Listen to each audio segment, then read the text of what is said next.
expliquer rapidement, donc pour ceux qui débutent, l'intérêt de la programmation par bloc dans le cadre du cours de techno, qui est a priori majoritairement votre cas. Donc beaucoup connaissent déjà si vous utilisez MBlock 3, mais on va juste repasser rapidement. Ensuite, je vais vous présenter MBlock 5, donc où on le télécharge, comment on l'utilise, toute la partie, voilà, donc les nouveautés, un peu les différences avec MBlock 3. Je vais vous montrer les fonctionnalités sans matériel, donc ça c'est juste, on va voir des petits programmes qui voilà, vont s'utiliser sans matériel ni rien, donc ça peut être utile en ce moment. Et ensuite on va voir comment programmer donc un mbot et une carte allo code. Et ensuite je vais vous montrer des petites fonctionnalités avancées. L'idée c'est qu'on va vous en présenter plein, donc 5 ou 6, et qu'on va vous demander en fait de voter pour lesquels vous voudriez voir dans une prochaine visio, parce que c'est des fonctionnalités qui demanderaient chacune 20 à 30 minutes d'explication. Donc je vais vous le présenter rapidement, et derrière on fera une visio MBlock 5 niveau 2, dans lesquelles on présentera celles qui présentent le plus d'intérêt selon vous. Donc voilà, donc on présentera un certain nombre de choses comme ça à la fin. Et donc toujours des questions, donc bon j'ai mis 5 minutes, mais donc on prendra le temps qu'il faut pour les questions. Posez vos questions dans le chat, donc je regarde le chat régulièrement, André surveille aussi de son côté le chat, donc on vous répondra donc soit directement à l'oral, soit par texte. Donc petit rappel du programme, en gros l'idée c'est que la programmation par bloc, ça va permettre de résoudre, enfin de cocher ce point du programme, de écrire, mettre au point, exécuter un programme. On va être capable de voir tous les éléments qu'on trouve dans un programme classique et qui sont demandés pour le cours de techno pour la fin de collège, donc savoir la séquence, variable, les instructions conditionnelles, les boucles, tout ça on va les voir sur des programmes qui sont relativement simples. L'intérêt de faire de la programmation par bloc, donc là c'est type MBlock 3, mais globalement ça va être la même chose, c'est qu'on va se situer entre la programmation par logigramme qui est plus simple à comprendre, alors qui va être plus compliqué dès qu'on va faire des programmes qui sont vraiment élaborés, mais qui est relativement logique, qui a des flèches, enfin, on comprend très bien comment se déroule le programme. Et en même temps, on n'est pas dans des problématiques de programmation textuelle, donc, que ce soit en C, en Python ou autre, où on va avoir toute une grammaire à connaître de il faut mettre un point-virgule à la fin d'une instruction, sinon ça marche pas. Plein de choses qui sont un peu compliquées et pas très abordables pour des élèves. On va être dans cet apprentissage de la programmation qui va être relativement simple, mais on va quand même avoir une structure de programme standard qui fait qu'on ne fait pas juste du jeu pour rien, on est vraiment dans l'apprentissage de la programmation et on va retrouver toutes les règles qu'on trouve dans la programmation classique. Hop. Donc maintenant, je vais directement vous parler de MBlock 5. Donc pour aller télécharger MBlock 5, c'est tout simple. On tape MBlock dans n'importe quel moteur de recherche. Ça vous envoie sur mblock.cc, qui est l'endroit où on va pouvoir utiliser ou télécharger MBlock 5. Donc, vous avez la possibilité soit de télécharger le logiciel, donc dans Download, soit de directement l'utiliser dans un navigateur. Donc ça va être exactement le même système. Simplement, vous pouvez le faire en ligne directement. Alors c'est un petit peu plus rapide en local, donc moi je vais le faire sur une version installée ici, mais donc vous avez la possibilité de le faire sans rien installer du tout, directement sur votre navigateur. Et donc sinon, vous allez dans le menu téléchargement, download, et donc là, voilà, il y a toutes les versions supportées, donc il faut avoir Windows 7 ou Windows 10. J'imagine que Windows 8 doit fonctionner plus ou moins. Et donc voilà, vous cliquez sur Download, ça va vous télécharger le logiciel. Et donc quand vous l'ouvrez, vous avez une interface qui est un petit peu différente de celle de MBlock 3, si vous avez l'habitude. En gros, les différences, on va passer sur tous les menus, il n'y a pas de problème. Les différences majeures que vous allez retrouver et qui peuvent vous faire galérer au début, c'est la présentation des blocs. Donc, je vais vous ouvrir une fenêtre pour comparer avec MBlock 3 rapidement. Hop. On va mettre le truc en petit comme ça.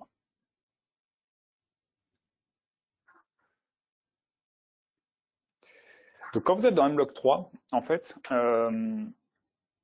votre programmation du matériel va se faire associer en fait à un élément qui est le panda. C'est-à-dire que vos éléments de programmation du robot, vous allez les mettre là dans l'espace de programmation, et vous pouvez en même temps mettre des éléments de programmation liés au panda. C'est-à-dire que mon avancé de 10 que j'ai mis là, lui, il agit sur le panda, tandis que mon avancé à la vitesse X, il agit sur le robot. Et je les mets tous les deux dans le même environnement de programmation. Ils sont tous les deux dans cette zone-là. qui est au même endroit et qui correspond à un programme. Quand vous êtes dans mblox 5, chaque élément que vous programmez a son espace de programmation.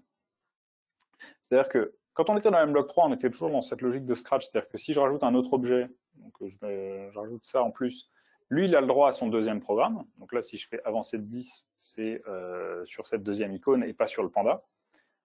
Mais mon robot, lui, il est toujours associé soit au panda, soit à une autre icône. Et donc ici, il est, enfin, les instructions sont liées à une icône là. Dans mblox 5, c'est plus le cas. Le matériel qu'on utilise, donc quand vous ouvrez par défaut, il vous ouvre sur un code Rocky. Donc ça, nous on va le faire avec un mbot.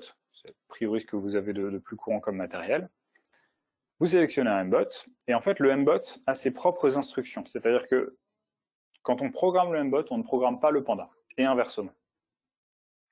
Ce que je veux dire par là, c'est que dans mes menus de blocs, donc qui ont un peu bougé, on ne va pas retrouver de bloc pilotage et de bloc mouvement. En fait, tous les éléments qui s'appellent donc apparence, affiché, action, etc., tout ça, c'est lié au mbot et il n'y en a aucun qui est lié au panda. Si je veux aller programmer mon panda quand même parce que je veux faire interagir mon robot, il faut qu'au lieu d'aller dans le menu appareil qui est ici, j'aille dans le menu objet. Et dans le menu objet, là, à ce moment-là, je retrouve les blocs mouvement, apparence, etc. Et on retrouve en fait exactement les mêmes que ceux qui sont là, donc sauf le menu pilotage. Et ces blocs-là sont dédiés uniquement à programmer le panda, et donc là, plus du tout le matériel. Et donc ce que ça veut dire aussi, c'est que chacun de ces programmes est indépendant, et que donc, si je mets des blocs de programmation du panda ici, quand je revais dans l'appareil, donc ces blocs ne sont pas là, ils sont vraiment liés au panda. Alors après, si je déclenche le même événement, donc par exemple, si je mets lorsque vous cliquez sur le drapeau vert, que ici je mets lorsque vous cliquez sur le drapeau vert, les deux programmes vont se dérouler en même temps, ça, il n'y a pas de souci. Mais du coup, vous séparez vraiment ces espaces de programmation, mblock et, enfin, mblock, plutôt le Scratch et le matériel. Donc ça, c'est le premier truc à voir. Donc les blocs de programmation ont bougé, c'est-à-dire que typiquement ce que vous aviez dans le menu pilotage maintenant, c'est réparti par sous-menu, donc ça, bon, je ne vais pas tous les détailler, mais on retrouve globalement tout ce qu'on avait avant, simplement chacun à sa catégorie. Alors la différence entre le panda et le matériel, bah, c'est simplement que le panda, c'est un objet Scratch ici, donc il va demander rien du tout. C'est-à-dire qu'il est à l'écran, tandis que si vous avez du matériel, il va falloir brancher et connecter du matériel. C'est-à-dire que là, mon objet mbot que j'ai mis ici, ça va correspondre à physiquement dans la réalité un robot disponible. Et que donc, si je mets des blocs de programmation liés à mon mbot mais que je ne l'ai pas connecté, le programme va juste pas marcher du tout. Parce que le programme qui programme le panda va fonctionner. Donc voilà pour rapidement les différences. Alors des différences sur la façon de connecter un robot, on verra ça tout à l'heure sur la partie matérielle. Maintenant, je vais vous expliquer un petit peu l'interface. Parce qu'il y a une différence majeure. Donc, bon, ici, vous pouvez sélectionner la langue. Vous avez la possibilité d'enregistrer vos fichiers, évidemment, sauf que ce qu'il faut bien voir, c'est que dans cette nouvelle version, par défaut, le logiciel va vouloir enregistrer vos fichiers en ligne sur un cloud qui est lié à l'adresse mail que vous mettez lorsque vous connectez. Vous n'êtes bien évidemment pas obligé de vous connecter. Donc là, je vais me déconnecter pour le faire. Donc là, je ne suis pas connecté, je peux quand même utiliser le logiciel. Simplement, si je clique sur enregistrer, il va me demander de me connecter. Donc là, il ne faut pas vous inquiéter. Vous pouvez aussi dans fichier faire enregistrer sur votre ordinateur. Mais donc par défaut, il va chercher en fait à enregistrer vos fichiers dans votre base de projet qui est liée à un compte associé donc à une adresse mail.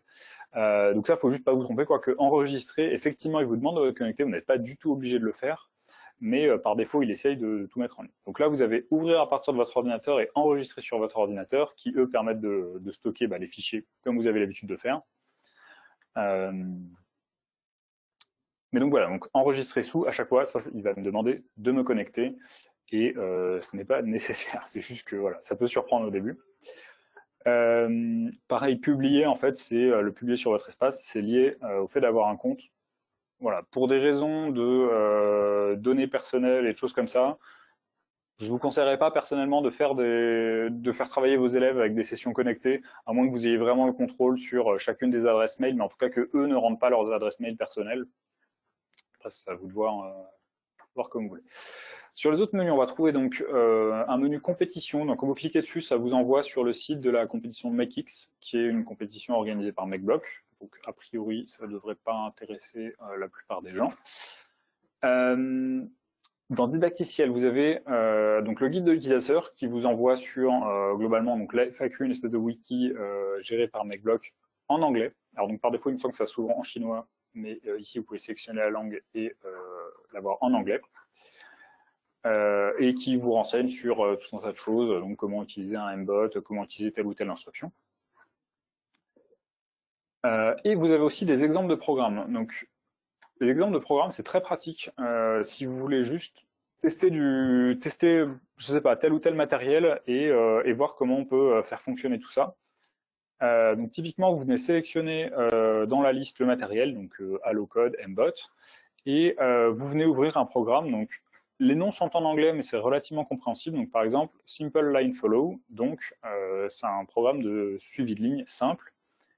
Et donc si vous n'avez pas forcément d'intuition sur comment on fait un programme de suivi de ligne ou quoi, et ben, vous ouvrez le programme et donc là ça vous donne un exemple de programme qui permet de suivre une ligne. Alors il est un peu compliqué, il est un peu grand, il y a des blocs partout, mais finalement, voilà, si on le détaille, on peut se rendre compte que ça fonctionne relativement bien. Donc effectivement, on me dit dans le chat que ici, moi je lui avais dit non tout à l'heure, mais vous pouvez demander à traduire automatiquement la page donc via votre navigateur.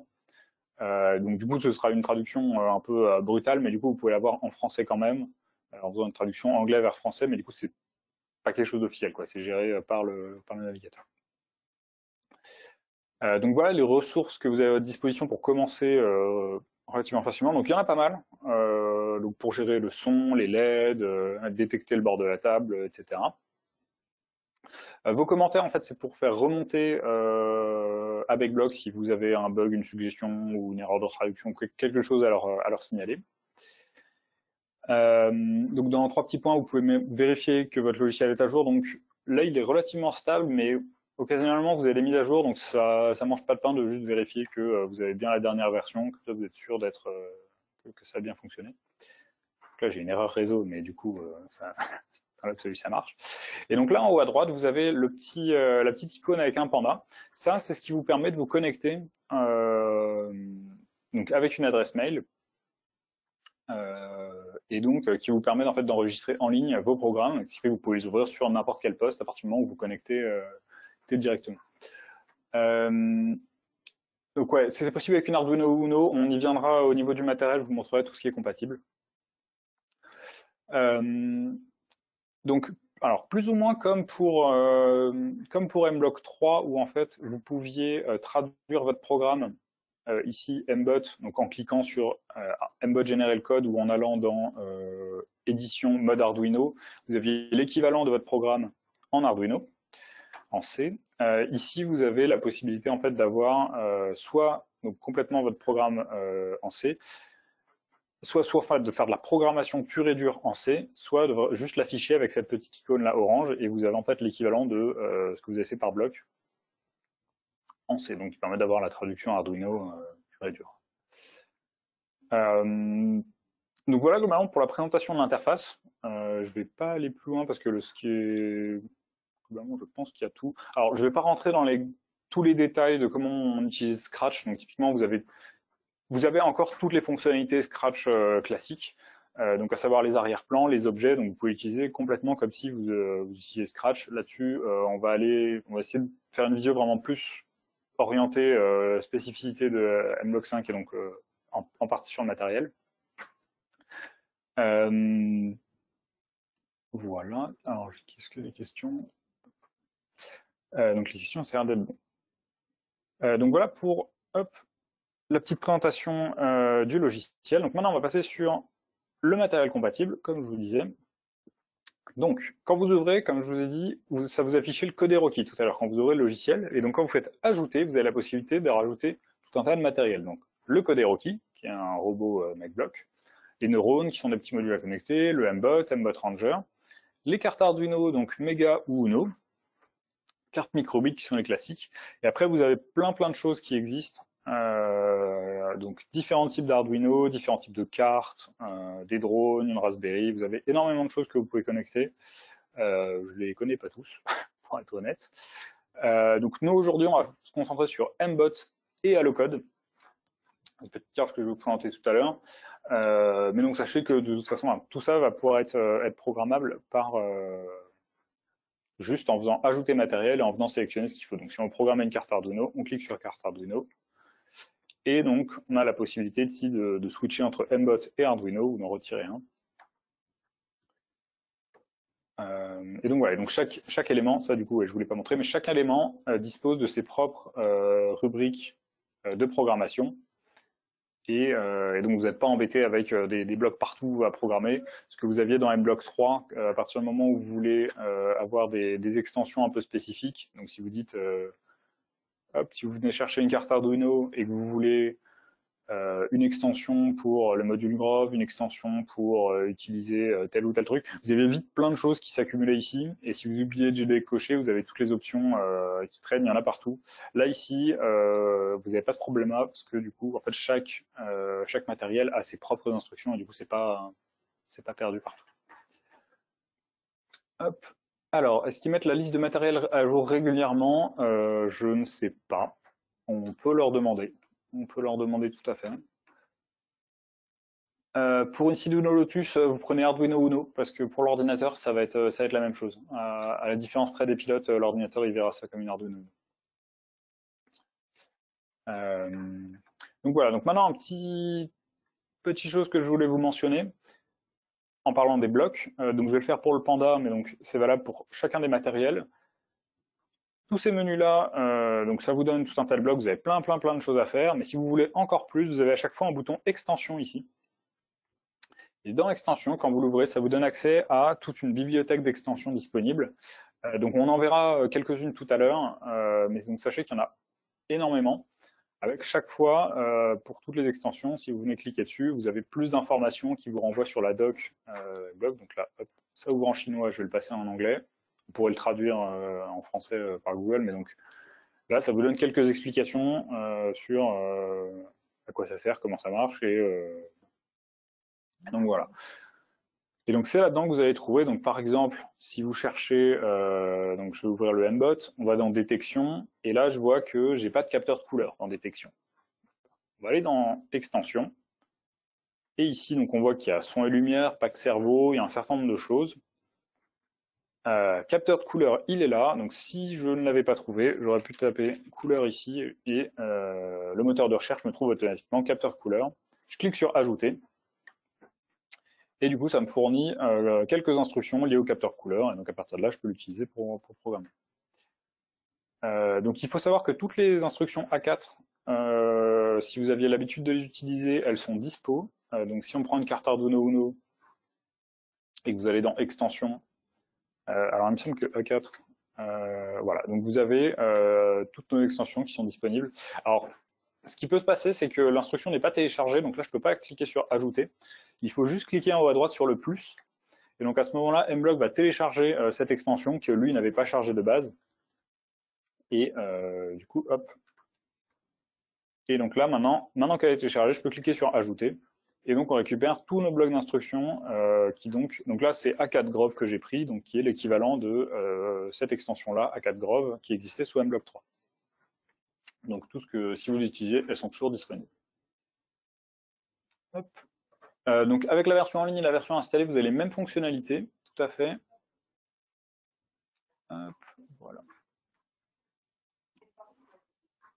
Et donc effectivement, donc les instructions peuvent provenir de plein de gens. Donc quand elles sont développées par MakeBlock, elles sont disponibles automatiquement dans le logiciel. Quand après c'est des extérieurs, donc comme les nôtres, du coup vous devez juste les télécharger une fois et ensuite vous pouvez les ajouter simplement. Donc voilà globalement, donc je fais un petit peu le tour, ensemble de programmes. Donc il y avait juste une petite chose sur laquelle je voulais revenir, c'est sur comment faire dialoguer deux petits programmes. C'est-à-dire qu'on a vu que le Panda était séparé du Mbot. Donc avant de voir comment programmer le matériel, on va essayer de voir comment on peut faire dialoguer deux éléments. Donc il y a une méthode qui va être tout simple, qui va être celle-là, qui va en fait servir à utiliser cette fonctionnalité de diffusion de messages. C'est-à-dire que vous pouvez en fait envoyer des messages. Donc, vous pouvez l'appeler, je sais pas, on va l'appeler top départ.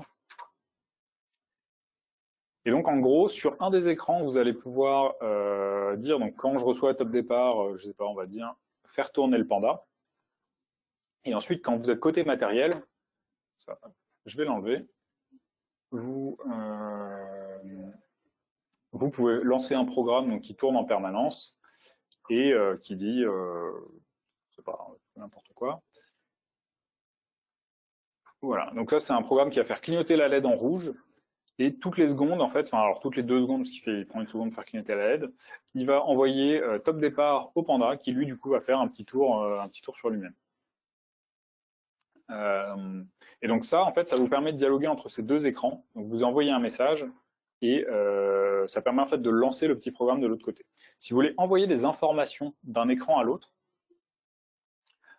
vous avez en fait la possibilité d'utiliser des variables. Alors les variables, je vais faire un petit aparté dessus pour ceux qui ne connaissent pas forcément ça. Les variables, c'est simplement une petite boîte, vous lui donnez un nom, et donc là ça peut être, on va l'appeler distance. Et la variable distance, donc qui s'affiche là en haut à gauche du panda, en fait dedans je vais juste stocker un nombre, tout simplement. Et donc je l'ai appelé distance, je mets un nombre dedans, et en fait cette variable elle est accessible par tout le monde. C'est-à-dire que ici, dans mon bout de programme, je vais pouvoir dire, hop, dans détection, alors il y a certaines traductions qui n'ont pas été faites, mais donc là ultrasonic sensor, distance, donc c'est le capteur à ultrasons à l'avant du robot, et il va m'envoyer une distance en centimètres, comme c'est écrit ici. Et donc dans ma boîte variable, je vais mettre la valeur qui est la distance captée par le capteur à ultrasons. Alors je vais rajouter un petit truc pour que ce soit plus joli, je vais mettre un arrondi, hop, comme ça on n'aura pas toutes les virgules, tous les chiffres après la virgule. Et donc à partir du moment où j'ai fait ça, hop, je peux aller dans Objet, récupérer le programme qui est lié à mon panda, là ici, je clique en bas à gauche, et du coup je vais pouvoir faire dire à mon panda par exemple,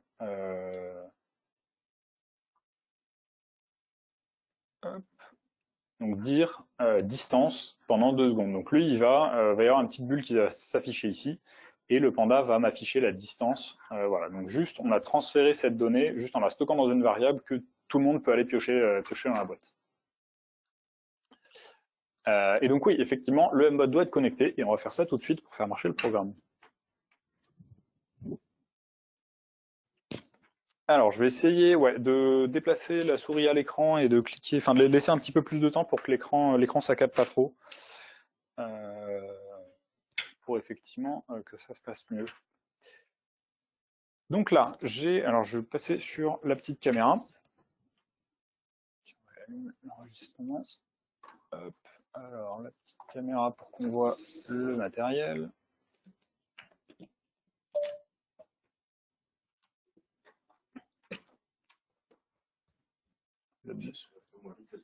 Ouais, j'ai vu.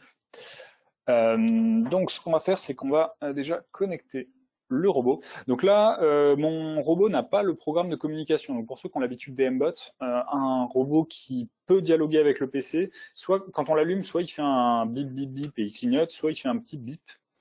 Donc il a le programme de communication. Donc là, il fait ni l'un ni l'autre. Donc il a un programme, je ne sais pas ce que c'est. Donc on va connecter le robot au PC et on va lui mettre son programme de communication pour pouvoir faire tourner un programme dedans.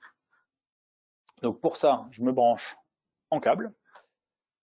Et ici, j'ai un menu connecter en bas. Donc, je fais connecter.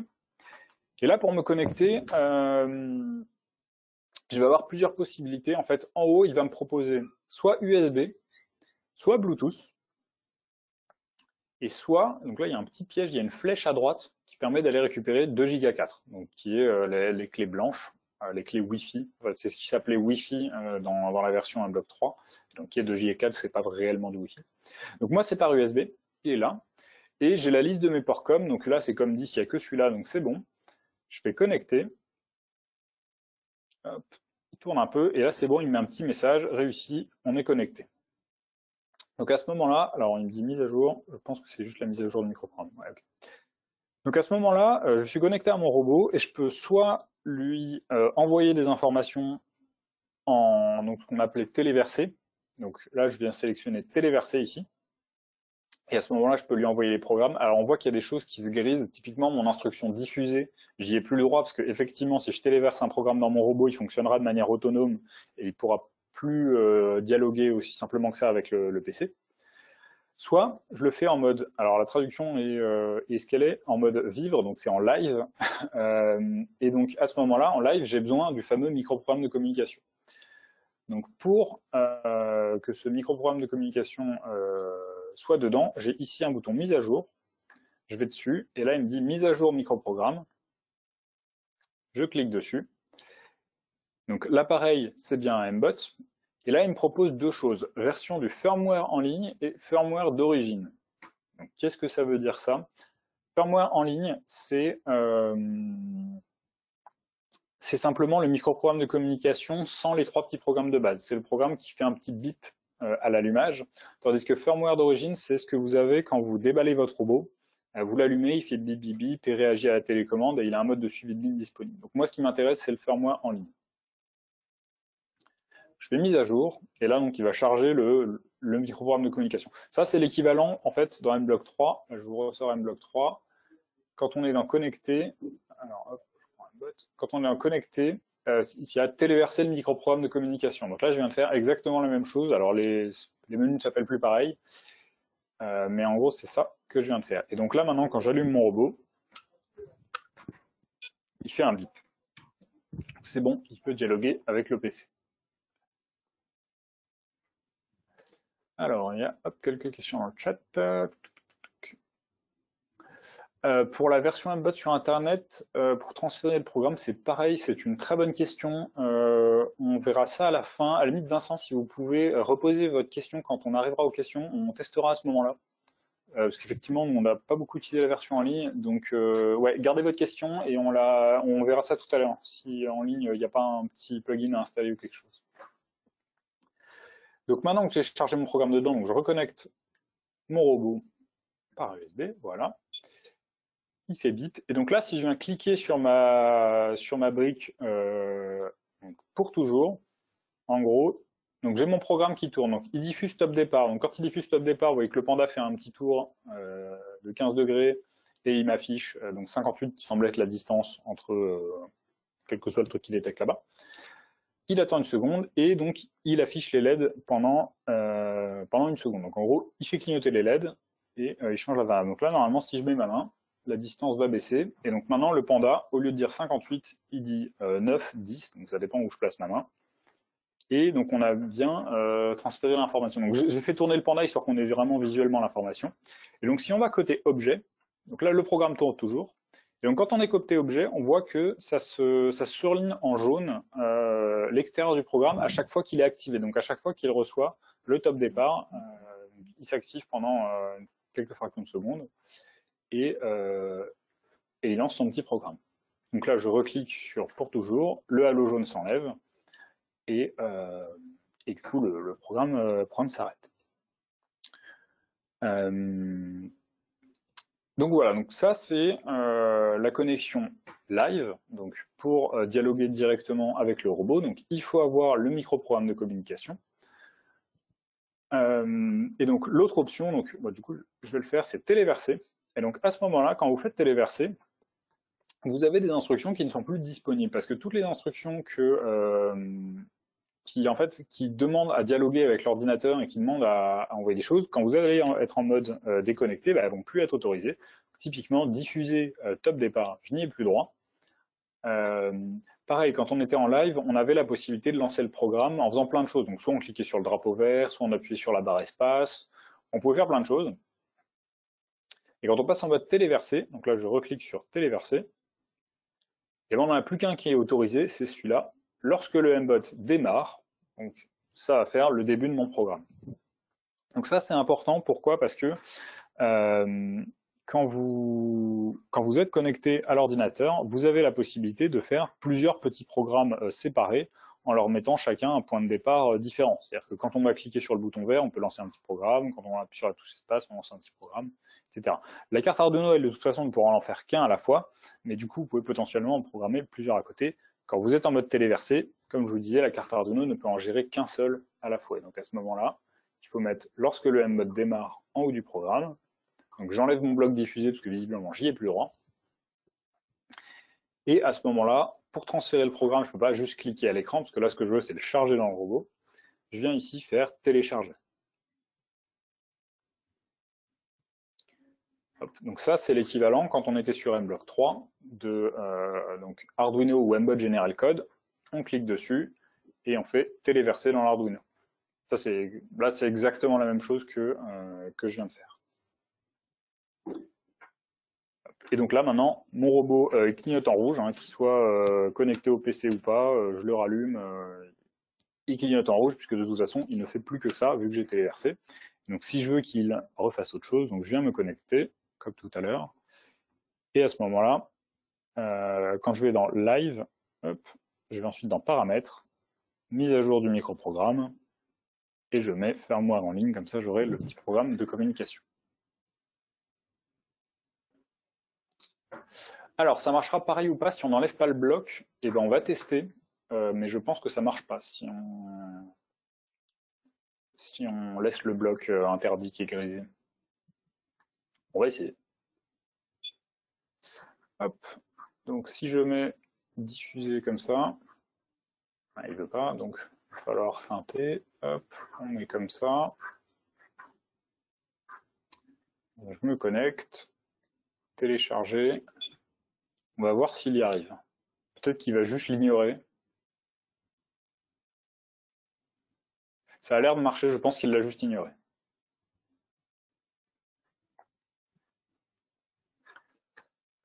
Alors, je peux revenir sur le programme de l'objet, mais du coup, donc le programme de l'objet, là, comme j'ai téléchargé dans le robot, il ne sert à rien, là, actuellement. Mais je vais revenir dessus dès qu'il aura fini de se mettre à jour. En fait, le programme qu'on a mis dans le Panda, ce qu'il utilise, donc c'est ces espèces de briques là, donc comme je vous disais, qui permettent de débuter différents programmes séparés les uns des autres. Et ben en fait, le Panda, lui, il a une option pour débuter un programme qui est lorsque je reçois top départ. Donc top départ étant le nom de mon message. Je peux en mettre d'autres, ce qui fait qu'on peut donner d'autres choses. Donc par exemple, si je fais... j'en sais rien, on va appeler... Hop. PC qui galère. Hop.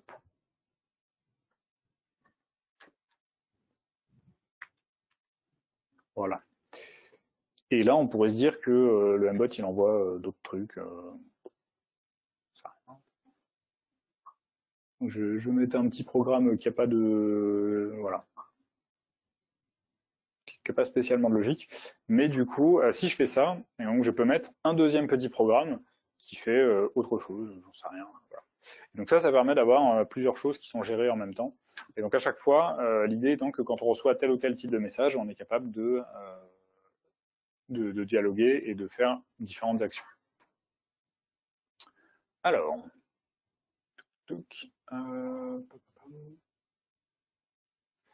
alors pour remettre à jour le firmware, ouais, je vais vous remontrer plus lentement. Je vais peut-être un peu vite. Pour remettre à jour, donc vous vous connectez. Hop, et vous allez ici dans Paramètres, en dessous donc, du bouton déconnecter. À ce moment-là, toute la petite page là ici bouge. Il ne vous reste plus qu'un bouton mise à jour microprogramme.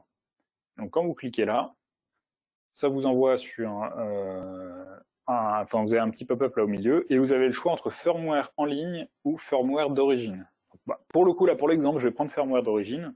Et tout à l'heure, je mettais firmware en ligne étant uniquement le microprogramme de communication, tandis que dans celui d'origine, on va voir qu'on a les trois petits programmes de base du mbot.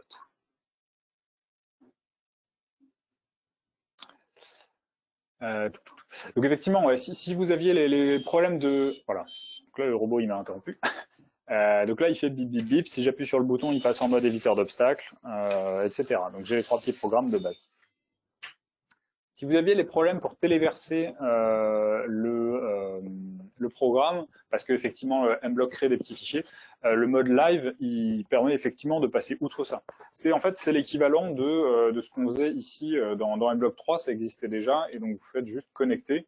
Et donc ça après vous faites soit en fil comme ça, soit vous utilisez une clé Bluetooth. Alors si vos PC disposent du Bluetooth, c'est encore plus royal, vous connectez directement au Bluetooth, soit une clé 2 Go 4, si c'est ce que vous avez. Mais donc effectivement, ça, vous n'aurez pas de problème d'histoire de mode administrateur. Et donc absolument, pour envoyer du Panda vers le mbot, ça fonctionne tout à fait, hein, on peut faire l'inverse. Le seul truc étant que comme la carte Arduino ne gère qu'un programme à la fois, ça peut limiter. Mais par contre, ce que vous pouvez faire, c'est des petits programmes tout simples. Alors, hop, je refais rapidement. Hop. Et là, vous mettez... vous mettez un truc, je sais pas, hop, voilà. Et donc là, quand j'appuie sur... Alors, bon, le programme n'a aucun sens parce que je pourrais mettre directement drapeau vers là-bas, mais l'idée, c'est juste de faire la transition. Hop, est-ce que je suis connecté? Je suis pas connecté. Ça risque pas de marcher. Voilà, je suis connecté. Et donc là, quand j'appuie sur le drapeau vert, ça diffuse un message stop.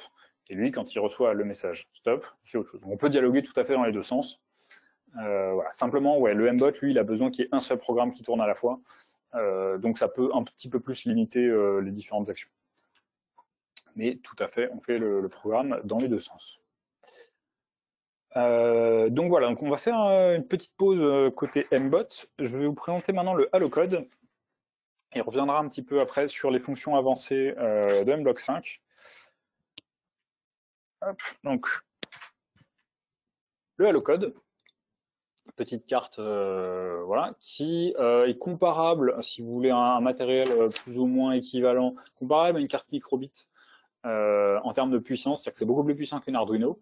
Vous avez un anneau de LED ici de couleur programmable, vous avez des boutons tactiles sur les côtés, et donc surtout vous avez un ESP32 qui va vous permettre en fait de vous connecter en Wi-Fi et de faire des activités autour du réseau, voilà. Bref, il y a tout un tas de briques LAN, etc. qui sont disponibles. Donc on va juste faire un petit programme tout simple, histoire de vous montrer un autre matériel, mais donc ça c'est typiquement des choses que vous allez pouvoir faire via mblox 5. Hop. Donc vous le branchez en USB et hop, on se connecte. Et à partir de là, donc, on peut faire, comme pour le mbot, des petits programmes tout simples. Donc même si le matériel est bien plus puissant, la programmation se fait très simplement.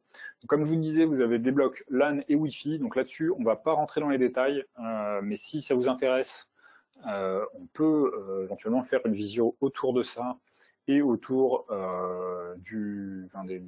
voilà, de la programmation réseau. Et donc là, on va utiliser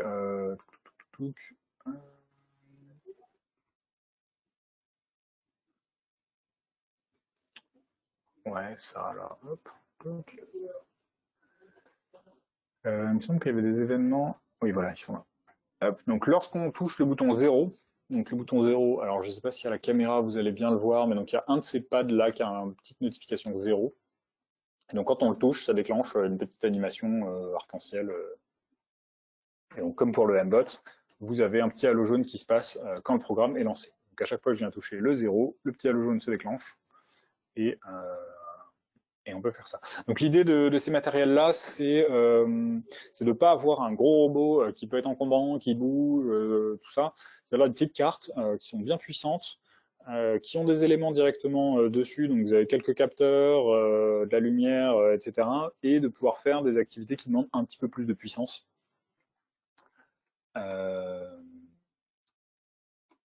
Donc voilà. Hop. Il me semble qu'il n'y a pas la carte, il me semble qu'il n'y a pas la Wemos dans mblox 5. Je peux me tromper, mais je ne crois pas l'avoir vu.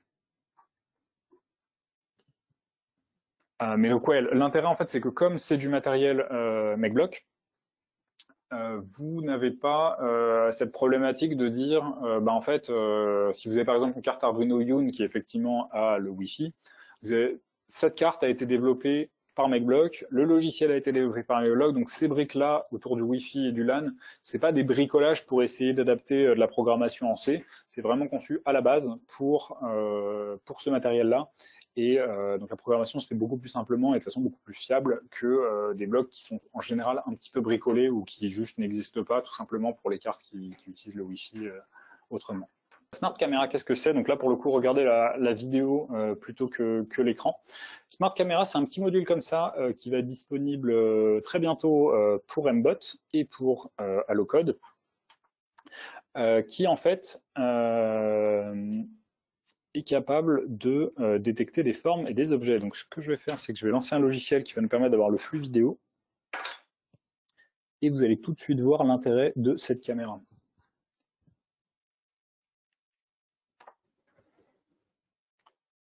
Donc je lance le logiciel de retour vidéo. Hop. Et là, en fait, on a entraîné cette caméra à savoir que les balles rouges, c'est la forme numéro 1. Et donc, j'allume le Mbot. Et normalement, voilà, le Mbot, il est programmé pour suivre la balle rouge. Donc en fait, c'est simple, on lui a dit comme programmation qu'il devait maintenir la balle rouge au centre de son écran. Donc si la balle rouge commence à partir vers la droite, lui, il tourne à droite pour compenser ça. Donc c'est le logiciel Piximon, c'est une caméra type Pixi. Et donc voilà, donc là on a un Mbot qui est capable de suivre une balle rouge. Il est capable de détecter d'autres formes, on peut enregistrer jusqu'à 7 formes.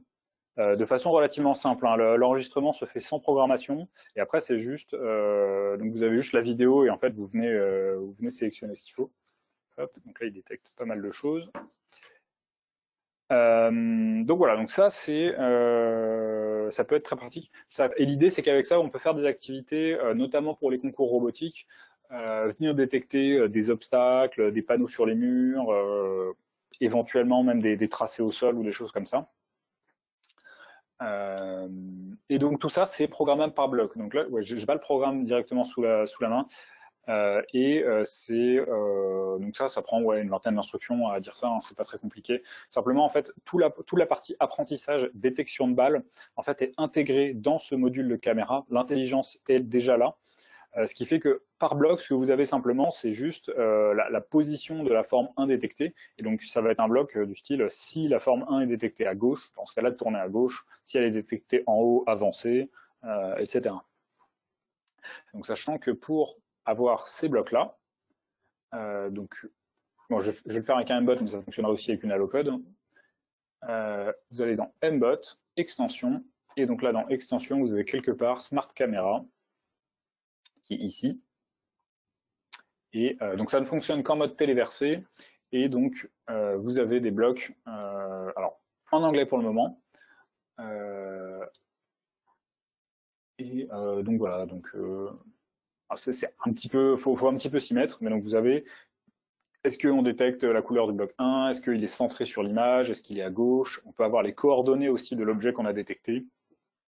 Tout à fait. Est-ce que c'est adaptable sur autre chose que le Mbot? Alors oui, c'est adaptable sur Allocode notamment. Après, est-ce que c'est adaptable sur d'autres matériels type Arduino? Je ne sais pas. Donc, quelque part, il y a Smart Camera. Je ne sais pas si c'est là, c'est adaptable sur d'autres matériels. Le truc, techniquement, j'ai envie de vous dire que oui, on peut la brancher et dialoguer avec. Le truc, c'est que pour la programmation, ça va être une autre paire de manches de l'avoir sur un autre robot qui n'est pas MakeBlock. Parce que eux, ils ont l'avantage d'avoir, comme ils ont conçu le matériel, d'avoir des blocs de programmation qui vont simplifier la vie. Je vais vous montrer, donc ça c'était quelque chose qu'on pouvait déjà plus ou moins faire dans MBlock 3, donc il s'appelle Service Cognitif, qui est en fait un communauté de service qui en gros inclut une IA qui fait de la reconnaissance, donc capable de faire de la reconnaissance vocale. Donc moi je vais vous faire un exemple là en reconnaissance vocale. Il est capable de reconnaître du texte, reconnaître l'âge des personnes, donc ça marche relativement bien. Les émotions, les types de lunettes, etc. Et donc on va être capable, donc là typiquement, ce qu'on va faire, c'est qu'on va mettre un petit programme tout simple. Quand on presse la touche espace, il va essayer de reconnaître la langue et le panda va afficher ce qu'il a compris. Donc on va tenter, voir ce que ça marche. Donc là, ce qui va se passer en fait, c'est que quand j'appuie sur la touche espace, alors le petit détail, je vais switcher de caméra parce que sinon ça va faire planter la visio. Donc, je vais repasser sur la grande caméra. Voilà. Ok, donc là oui, petit rappel pour ça. Je l'avais zappé, mais voilà. Il faut être connecté pour que ces programmes-là fonctionnent. Pourquoi? Parce que si je dis pas de bêtises, ça passe par les services de reconnaissance de chez Google et donc du coup il exige on soit connecté. Donc je vais me connecter avec mon compte. Euh,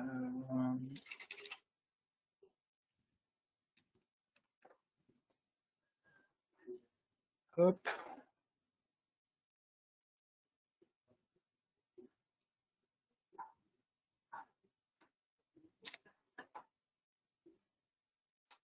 Alors, hop, hop, hop.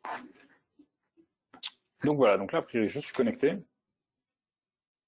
Et donc en fait, il m'ouvre la fenêtre de reconnaissance automatique, donc qui inclut une caméra pour toute la partie détection et le microphone. Donc là, comme je me suis trompé et que j'ai demandé en mandarin, bah, il m'écrit n'importe quoi. Mais on a évidemment la détection en français. Et donc là, je continue à vous parler et on va voir ce qu'il arrive à comprendre au bout des 2 secondes, voir ce qu'il a réussi. Et il a quand même très très bien compris. Donc si vous voyez pas forcément de votre écran, il a compris. Donc là, je continue à vous parler et on va voir ce qu'il arrive à. Et bon, après, il n'a pas eu la fin de la phrase parce que je lui avais dit pendant 2 secondes. Mais donc on a un service de reconnaissance vocale qui fonctionne. Et dans le même temps, si ça vous intéresse, là on n'a pas fait de petit programme, il y a une partie programmation de machine learning où en fait en gros on va être capable de faire un tout petit réseau de neurones où on va lui faire apprendre à détecter des formes ou des visages via la petite caméra. Donc ça, si ça vous intéresse, si c'est des sujets, tout ce qui est autour de l'IA, et ben dites-le nous dans le questionnaire et on verra ce qu'on peut faire. Ensuite, sur les trucs qui peuvent vous intéresser et qui sont nouveaux et plutôt pratiques, on va avoir en fait la possibilité de dialoguer. On a vu tout à l'heure qu'on pouvait programmer le mbot en mode live, donc en mode connecté en permanence et on clique à l'écran, ça effectue les informations. On a vu qu'on pouvait télécharger un programme dans le robot et après il fonctionne de façon autonome. Et maintenant, on va avoir une espèce d'hybride, c'est-à-dire qu'on est capable de télécharger un programme dans le robot et en même temps, le robot, il va pouvoir renvoyer quelques informations au PC via la communication série comme Arduino. Sauf que là, comme on a des blocs pour le faire, et ben, ça simplifie un petit peu la vie. Donc, vous aurez le programme, hop, on n'enregistre pas celui-là, et on va le charger dans le robot. Donc là, en gros, on a simplement une extension. Alors, je vais retirer l'autre. Je vais juste retirer Smart Camera parce que elle me gêne. Voilà. Donc, alors, pour retirer une extension, du coup, vous allez simplement dans Extension, et dans celle où vous avez coché Ajouter, vous avez maintenant un bouton Supprimer, tout simplement. Et donc là, vous faites supprimer et ça part. Donc là, j'ai mis l'extension diffusion en mode téléversement et j'ai la possibilité en fait d'envoyer des messages. Alors bon, je ne vais pas rentrer dans les détails parce que c'est quand même un petit peu long à faire. Mais donc l'idée, c'est que là, maintenant, j'ai un petit programme, je le charge dans mon robot. Hop. Et maintenant, mon robot, il est capable de renvoyer des informations en ayant un programme qui est téléchargé dans le robot et en dialoguant avec le PC. Donc là, en fait, ce qui se passe, c'est que toutes les secondes, donc mon robot clignote en rouge. Je vais vous remettre la petite caméra. Mon robot clignote en rouge et à chaque fois qu'il clignote en rouge, en fait, il renvoie. Alors, on ne voit pas très bien. Il envoie le message, donc bon, qui s'appelle message, et surtout, ce message, il contient la valeur du capteur de distance. Et en même temps, j'ai un petit programme dans mon Panda qui fait que quand il reçoit le message en question, et ben, il m'affiche la valeur qu'il a captée. Et il tourne de 15 degrés. Bon, ça c'est juste pour un petit signal visuel qu'il a bien reçu un message. Et donc là, bah, si je mets ma main devant, la distance diminue. Si je m'éloigne, la distance augmente, etc. Donc ça, en fait, ça va avoir un petit intérêt si vous faites notamment des programmes de concours robotique, donc que ce soit suivi de ligne, labyrinthe, ou en tout cas des programmes qui vont nécessiter d'utiliser la puissance de la carte Arduino et en fait, c'est-à-dire que quand la connexion via le PC vous limite et que vous avez besoin, bah voilà, pour un suivi de ligne, ça fonctionne pas en mode connecté. Ça, de fait, on a rien pour aller au-delà de ça. Et bah là, en fait, vous avez quand même la possibilité de renvoyer des infos à l'ordinateur Et du coup, ça permet de fonctionner correctement. Alors, je sais pas si je vais dire une bêtise ou quoi, mais je suis pas sûr que ça fonctionne en 2 Go 4, parce que ça dialogue en série. Donc, à mon avis, il vous faut soit un Bluetooth, donc du Bluetooth, soit avec une clé Bluetooth ou direct, soit un câble USB, mais je suis pas sûr qu'en 2 Go 4 ça fonctionne. Donc, si vous avez un 2 Go 4, vous pouvez tester. Et donc, l'extension s'appelle diffusion en mode téléversé, qui est ici. Diffusion en mode téléversé. En mode téléversement. Moi, j'ai pas la fin du tout. Donc, c'est comme ça que ça s'appelle. Alors, donc, à noter, du coup, ça, je vous l'avais pas dit tout à l'heure, je vous ai dit, quand vous voulez ajouter une extension qui n'est pas disponible, vous avez un petit bouton pour la télécharger, un petit plus, là. Et là, vous avez un petit bouton vert, en fait, c'est simplement un bouton de mise à jour. Donc, si vous cliquez sur le bouton vert, ça vous télécharge ça et ça vous met une mise à jour de l'extension. Donc, il faut juste redémarrer Mblox pour que ce soit pris en compte. Donc voilà, et donc dans cette extension, vous avez quatre trucs assez compréhensibles, hein, simplement envoyer le message, réceptionner le message et récupérer ce qu'il y a. Voilà. Ensuite, les autres choses, on va rentrer dans les choses qui sont un peu plus vraiment spécifiques et qui peuvent être très intéressantes. On va arriver dans la construction de graphes. Donc là, j'ai fait un programme qui est complètement déconnecté du robot, qui fonctionne juste dans Mblox tout simple et qui utilise donc l'extension qui s'appelle graphique de données, qui est là, et qui en fait fonctionne. Alors, j'ai pas dû prendre le bon.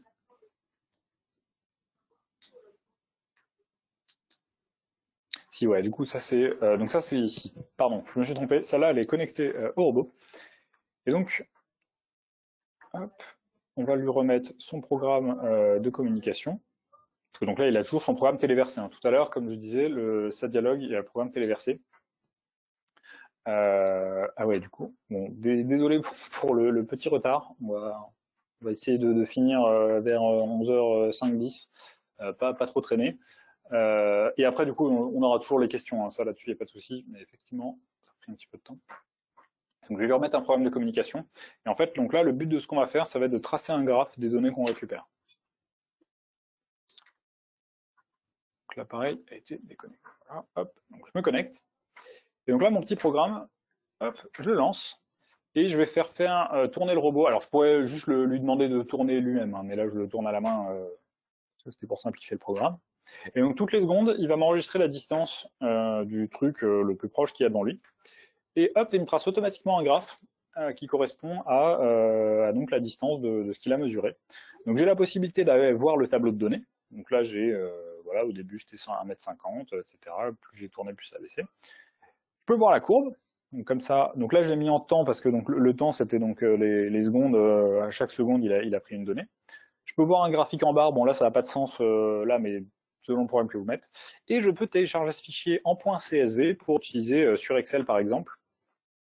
Donc je peux télécharger, donc là quand je fais télécharger, il me propose le JPEG de ce tableau-là, et quand je suis sur le mode tableau, il me propose de télécharger les valeurs en .csv. Après derrière, on peut les réexploiter dans n'importe quel tableur. Voilà. Et donc ça se fait très simplement avec graphique de données. Et donc voilà.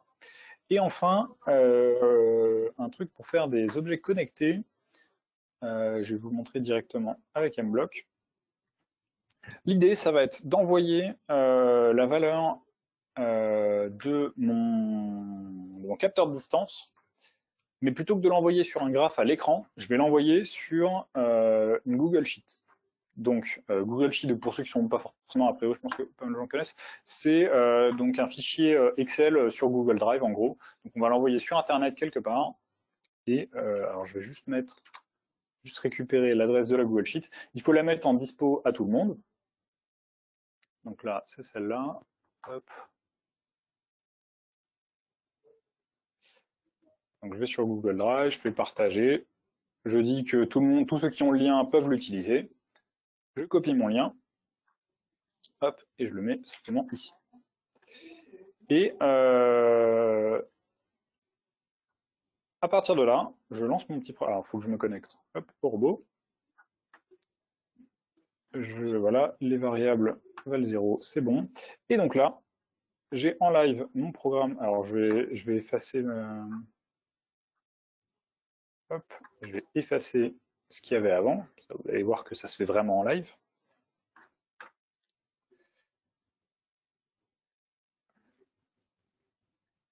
Hop, on va récupérer le graphe.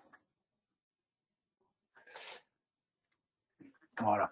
Donc, hop, j'envoie mon programme. Et donc là, mon programme en direct, il est en train d'envoyer des données dans la Google Sheet de la distance qu'il capte. Donc toutes les secondes, il m'envoie la distance. Donc là, bon, le robot bouge pas, donc ça bouge pas. Mais si je viens bouger, hop, il met à jour la distance qu'il a captée. Et il l'envoie directement sur une Google Sheet.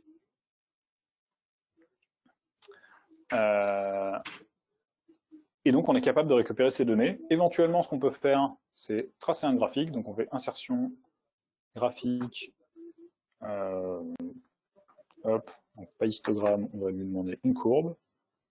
Voilà, et au lieu de A33,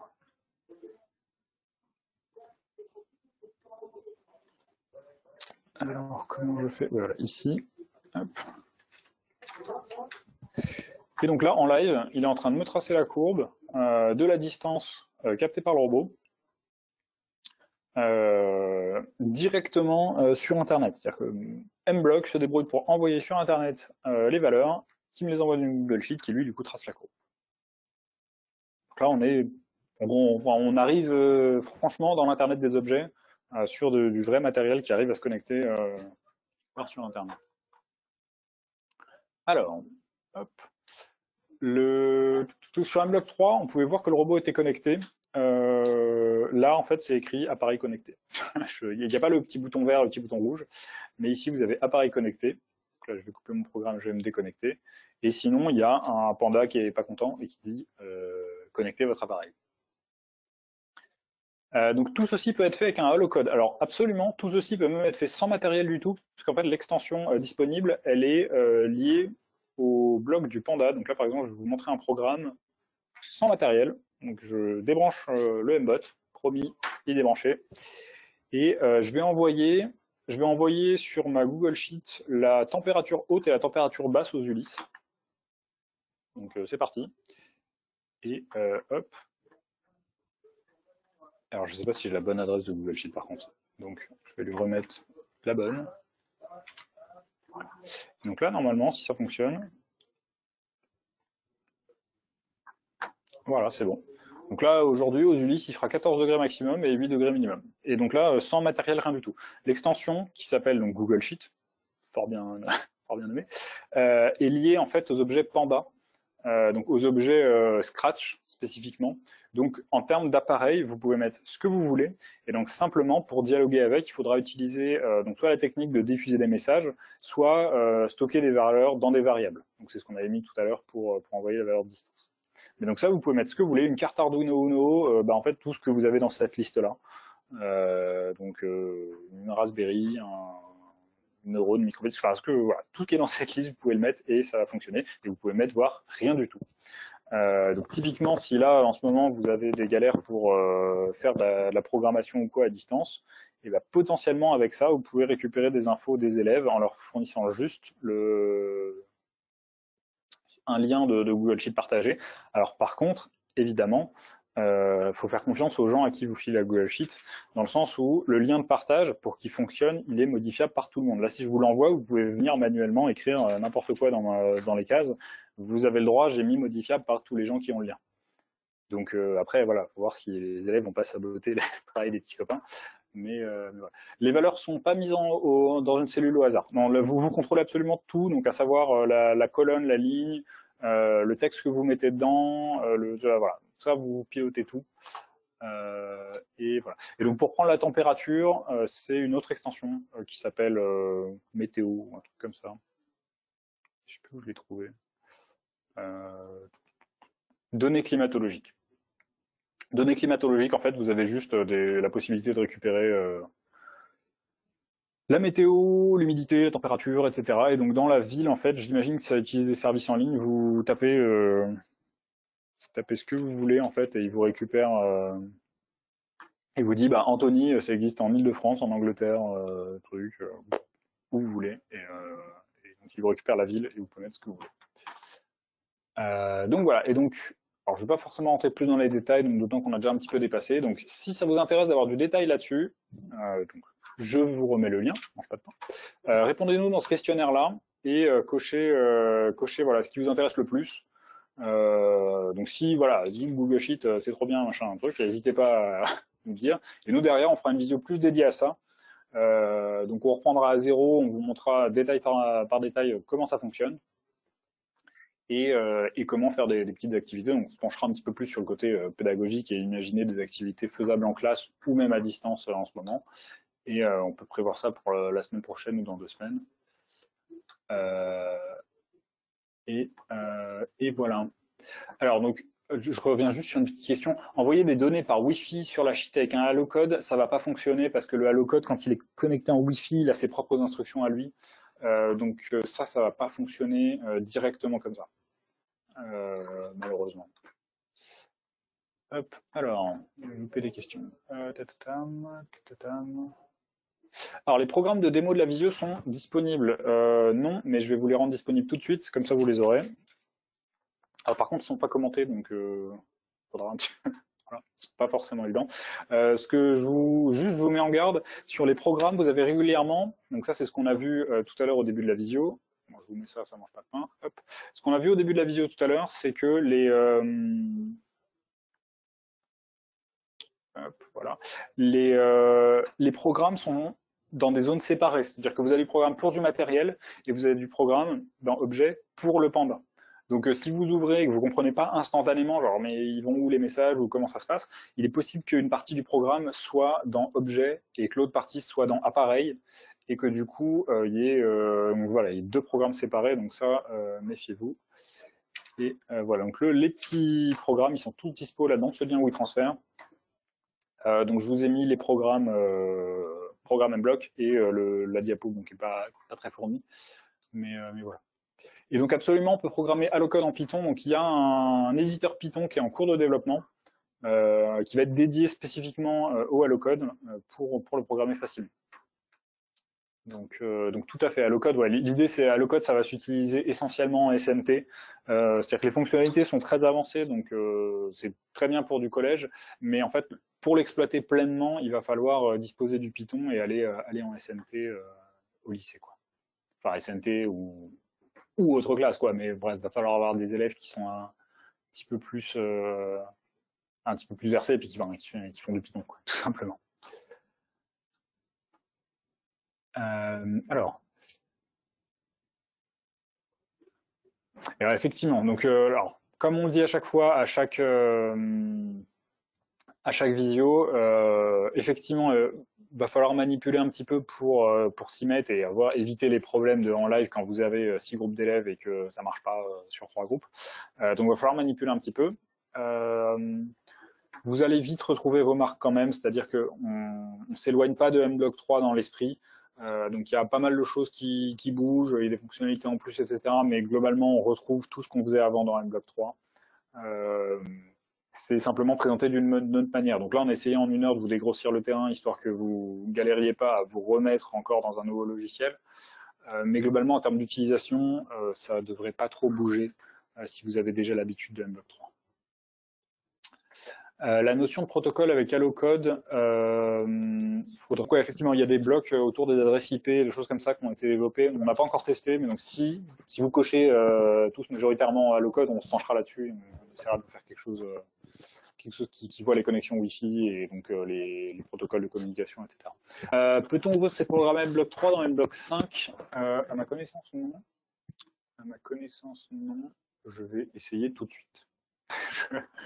On va voir tout de suite si ça marche, mais je ne crois pas. En fait, il me semble que le fichier le système d'enregistrement est différent. J'ai vraiment des doutes sur le fait que ça marche. Mais peut-être, on peut être surpris. Il m'a ouvert des trucs. Attends, il m'a ouvert des trucs quand même. En fait, ouais, c'est bien ce qui me semblait. Il m'a ouvert que les blocs Scratch. Bon, et accessoirement, il ressemble un peu à rien. Mais les blocs de programmation du matériel, je pense qu'il les prend pas. Donc non, les programmes, vous allez être obligé de les refaire malheureusement. Différence entre HaloCode et Microbit. Alors là, La low-code est plus puissante, et surtout, en fait, elle a le Wi-Fi, là où la microbit n'a que le Bluetooth. Donc, en fait, les activités autour du réseau et de la connexion, enfin, de la connectivité entre deux matériels va être vraiment différente, dans le sens où on va vraiment tomber dans de l'IoT, donc l'Internet des objets, avec la low-code, alors qu'en microbit, on est dans des objets connectés, mais genre juste dans la même pièce côte à côte, quoi, en radio ou en Bluetooth. Euh, donc, puis après, bah, ouais, détail par détail, les composants sont pas les mêmes, quoi. C'est-à-dire que là, bon, on a un anneau de LED programmable sur microbit, c'est des LED unicolores, mais vous avez une matrice un petit peu différent, quoi. Après, en termes de potentiel de pédagogie, j'ai envie de dire, pour le collège, vous allez voir les mêmes choses avec les deux matériels. Et après, c'est en allant plus loin, en programmant en Python notamment, si vous voulez faire du réseau, microbit ne vous le permettra pas. Tandis que Allocode va vous permettre de le faire. Après, Allocode dispose de toute une gamme de modules connectables, donc typiquement la Smart Camera qui permet de le faire. Et donc, vous pouvez faire des petits projets de domotique, de surveillance, de robotique, de tout n'importe quoi, vous allez pouvoir le faire en venant connecter simplement des modules complémentaires sur Allocode.